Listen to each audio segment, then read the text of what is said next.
santri, droron para pejuang, droron para aktivis, benim harus selalu berjuang.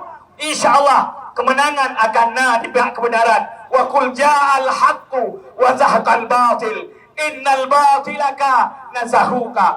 Allah janji, wa qul ja'al haqqu, katakan wahai Muhammad, ja'al haq, datang kebenaran, wa zahaqal batil, pasti hancur kebatilan.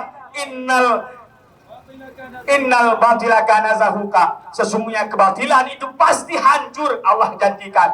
Maka yang berjuang menegakkan kebenaran walau berbagai macam fitnahan ada ulun membantu.